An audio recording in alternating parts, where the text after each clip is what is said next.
Hi hello வணக்கம், welcome to channel. இன்றைக்கி நம்ம சேனலில் கேரளா ஸ்டைலில் ஒரு மோர் கறி தான் செய்ய போகிறோம். அதுக்கு ஒரு மசாலா ரெடி பண்ணிக்கலாம். அதுக்கு நம்ம கொஞ்சமாக தேங்காய் எடுத்துக்கலாம். கூடவே வரமிளகா, பூண்டு, சின்ன வெங்காயம், அதுக்கப்புறமா ஜீரகம், கூடவே ஒரு 1/4 டீஸ்பூன் அளவுக்கு மஞ்சள் தூள் சேர்த்துக்கலாம். சேர்த்துட்டு இதை நல்லா கிரைண்ட் பண்ணிவிட்டு எடுத்துகிட்டு வந்துடலாம், கொஞ்சமாக தண்ணி சேர்த்துட்டு. ஸோ இது ஒரு 2 பேர் சாப்பிட்றதுக்கு சரியாக இருக்கும்.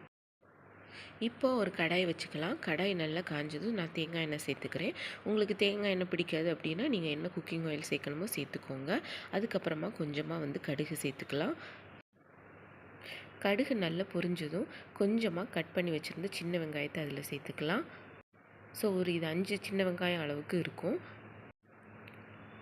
ஸோ கூடவே கொஞ்சமாக கருவேப்பிலை சேர்த்துக்கோங்க. அதுக்கு கூடவே ஃபைனாக சாப் பண்ணி இஞ்சியும் சேர்த்துக்கோங்க. ஸோ கூடவே நான் ஒரு பச்சை மிளகாவை கீறி வச்சுக்கிறேன், அதையும் சேர்த்துக்கிறேன். சேர்த்துட்டு எல்லாம் லைட்டாக வதக்கி விட்டுக்கோங்க. கூடவே நான் ஒரு வரமிளகாவும் சேர்த்துக்கிறேன். சேர்த்துட்டு நல்லா வதக்கி விட்டுக்கோங்க.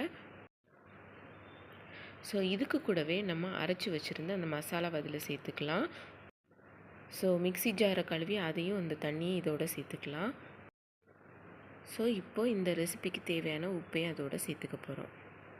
ஸோ இந்த மசாலா நல்லா குக் ஆகிடுச்சு. இப்போ நல்லா பீட் பண்ணி வச்சுருந்த மோரையும் இதில் சேர்த்துக்கலாம்.